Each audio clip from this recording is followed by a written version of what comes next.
Salut à tous et bienvenue sur Philofantasy. Aujourd'hui, on aborde ensemble la suite de la vidéo du cogito cartésien et on rentre dans le vif du sujet. Vous êtes prêts? C'est parti!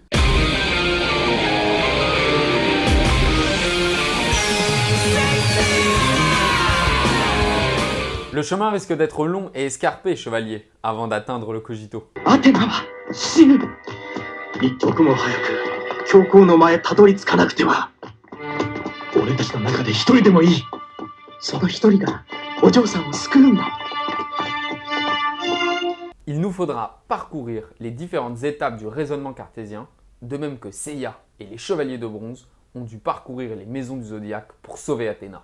Pour atteindre notre objectif, nous allons devoir découvrir les ressources cachées et profondes de notre intelligence, ce que Descartes appelle la lumière naturelle. Parvenir à l'élever au 7e sens, faire bouillir en nous l'ultime cosmos. Courage! コスモの神髄。あなたたちはコスモとは心や精神力、生命や個人の器量から生み出されるものと漠然と考えているでしょう。確かにそうです。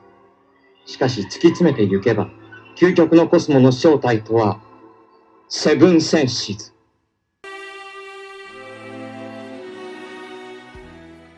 Comme nous l'avons vu dans la première vidéo, le cogito est le premier principe du savoir, qui doit être à la fois certain et évident. La première chose à faire sera donc de douter de tout ce qui n'est pas absolument certain. Ce doute ne devra pas porter sur chacune de mes opinions, mais sur leur fondement, afin de toutes les englober et de pouvoir détruire l'ensemble de mes préjugés d'un seul coup. Il me suffira d'une seule idée, absolument indubitable et objective, qui puisse résister à ce doute radical et universel. Parce que la ruine des fondements entraîne nécessairement avec soi tout le reste de l'édifice, je m'attaquerai d'abord aux principes sur lesquels toutes mes anciennes opinions étaient appuyées.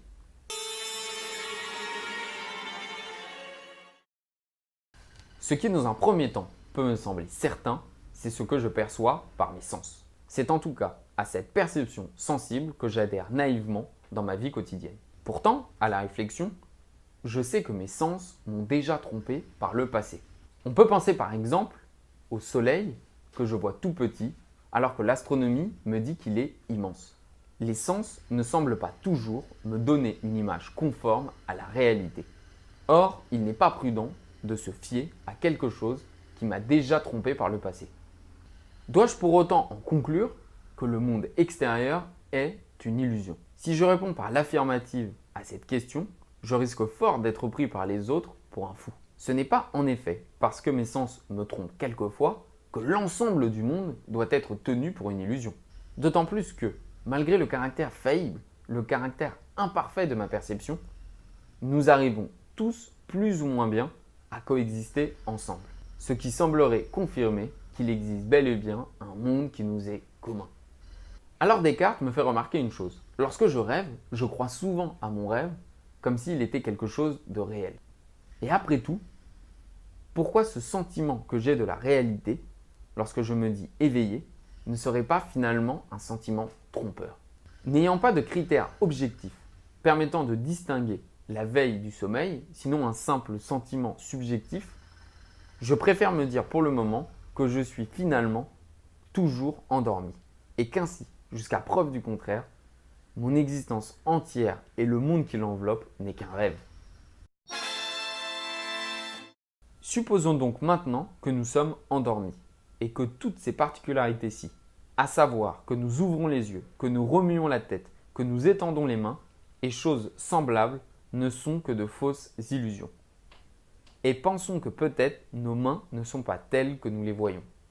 Et me voilà donc obligé, si je veux trouver un fondement indubitable à la connaissance, de ne plus adhérer à la croyance naïve en l'existence de ce monde, de supposer même qu'il n'existe pas, et de me recueillir dans ma pensée, comme a dû le faire le grand chevalier Ikki, chevalier de bronze du Phénix, après avoir été privé de ses sens par le terrible Shaka, chevalier d'or de la Vierge.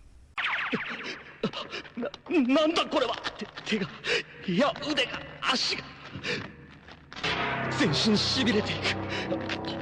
俺の体全体が麻痺して動かない。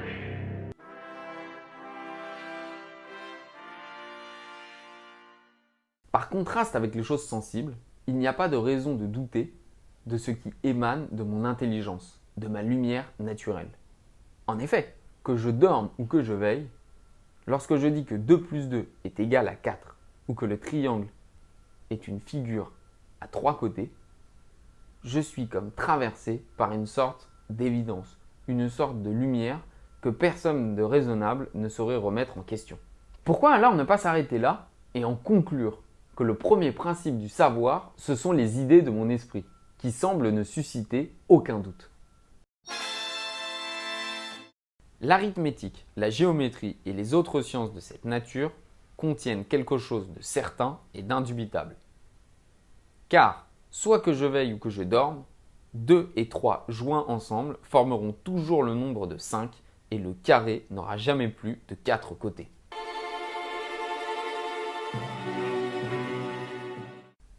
Les idées intellectuelles semblent donc résister au doute. Mais cette résistance n'est que provisoire.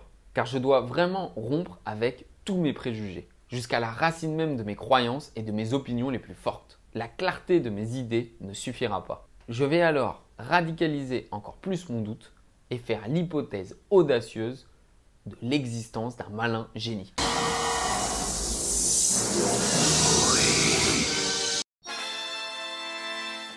Je supposerai donc qu'il y a non point un vrai Dieu, qui est la souveraine source de la vérité, mais un certain mauvais génie, non moins rusé et trompeur que puissant, qui a employé toute son industrie à me tromper. Je penserai que le ciel, l'air, la terre, les couleurs et toutes les choses extérieures que nous voyons ne sont que des illusions et tromperies dont il se sert pour surprendre ma crédulité. Dans cet extrait, Descartes fait l'hypothèse encore plus radicale que l'origine de l'univers n'est pas celle d'un Dieu, mais celle d'un mauvais génie, qui se plaît à nous tromper et qui fait en sorte que tout ce qui nous apparaît, même avec évidence, est tout de même faux. À cause de ce malin génie, toutes nos évidences ne sont que des illusions. On l'avait pas déjà dit que le monde extérieur c'était une illusion? Pourquoi est-ce qu'on a besoin du malin génie? Oui, c'est vrai qu'on avait dit que nos perceptions sensibles étaient fausses, que le monde n'était peut-être qu'un rêve, mais là, avec cette hypothèse, Descartes va beaucoup plus loin. Le malin génie revient à supposer que la nature même de ma pensée est défaillante. Que je pense avec évidence ou non, le malin génie use constamment de son art plein de malice pour me tromper. Et ceci bien au-delà de mes simples perceptions sensibles. Mes idées en elles-mêmes, quoi qu'il arrive, sont trompeuses. En fait, ce que Descartes veut nous dire, c'est que tant que cette hypothèse n'est pas écartée, alors 2 plus 2 ne peuvent pas faire 4. Et aucune pensée, même encore plus simple, n'est certaine. Il nous bloque tout accès à la vérité. Eh oui. Et ça, je vais vous dire un truc, c'est... Paul, qu'est-ce que tu fais en fait? C'est ma place, non? Oui, c'est-à-dire qu'en fait, je vérifiais le plateau. Ouais. Voilà, tout va bien, Ouais. on peut reprendre. Tu peux y aller. Oui, allez, bisous. Face à une hypothèse si extrême et si extravagante, je me retrouve encore une fois comme Ikki, le chevalier phénix qui est contraint par Shaka de visiter le 2e monde des 6 enfers. 天上天下唯我独尊。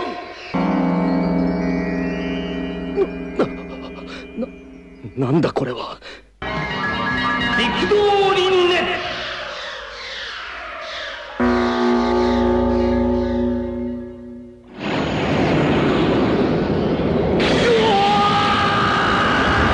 六道とは人々の善悪の業によって赴き住む6つの冥界のこ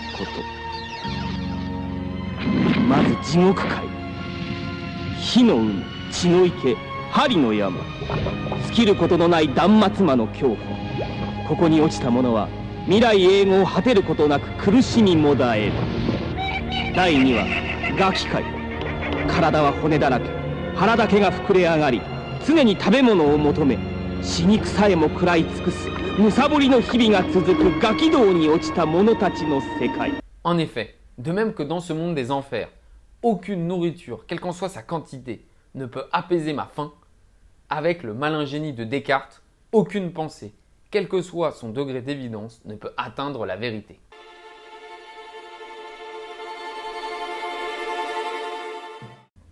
Comment s'en sortir?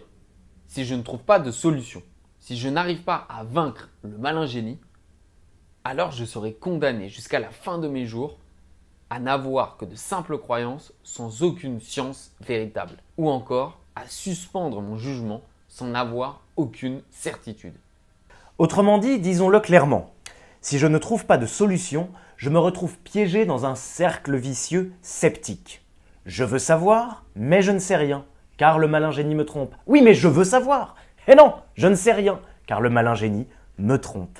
Ce cercle peut durer à l'infini, tant que le malin génie est là. C'est le cercle infernal qui pourrait bien m'enlever pour toujours le désir ou la puissance de connaître. Ah ouais. Et ça, non, stop, non. Ah, arrête, s'il te plaît. Non, putain, non.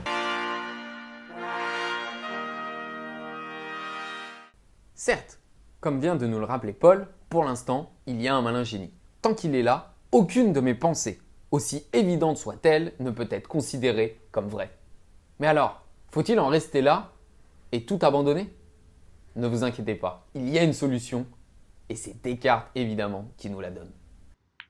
終わったか。こ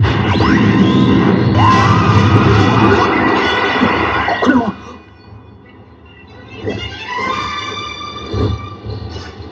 不死鳥。 Voici l'idée. Si le malin génie me trompe, alors ça veut bien dire que je pense. Sinon, comment pourrait-il me tromper? Et si je pense, alors c'est sûr, j'existe. Mais pourquoi penser, ça ne veut pas dire exister? Oui, c'est sûr, penser ça ne veut pas dire exister. Mais pour penser, il faut d'abord que moi j'existe. Mais oui, c'est évident. La première vérité, c'est que j'existe parce que je pense. Oui, tu as tout compris. Voilà, je pense, donc je suis. Mais attends, il y a quand même un truc qui va pas. Quoi? Même si le cogito m'apparaît comme évident, le malin génie ne m'empêche-t-il pas d'adhérer même à ce qui est évident? Oui, c'est vrai. Mais le cogito paralyse justement le malin génie. Pour qu'il puisse me tromper, encore faut-il que j'existe. Si je n'existais pas, le malin génie n'aurait personne sur qui exercer son emprise. C'est pour cela, d'ailleurs, que toute la suite des méditations de Descartes se déroulera à l'intérieur de la conscience de soi, la seule région de la réalité que le malin génie ne peut atteindre. En fait, si on y pense maintenant, Descartes, c'est lui le plus malin et non le malin génie. Il s'est volontairement privé du maximum de ses facultés pour que son premier principe, le cogito, possède la force et la certitude encore plus hautes que celle d'un chevalier d'or. なぜだ。社会。その答えはお前が俺に教えてくれたのだ。目が見えないわけでもないお前が常に目を閉じていたのはコスモを増大させるためだと知った。社会。俺も自分の六感をあえてお前に消してもらったのだ。何？ Alors ça vous a plu? Si c'est le cas, laissez un commentaire en bas de la vidéo, un pouce bleu et pourquoi pas, abonnez-vous. À bientôt les chevaliers. Ça recommence.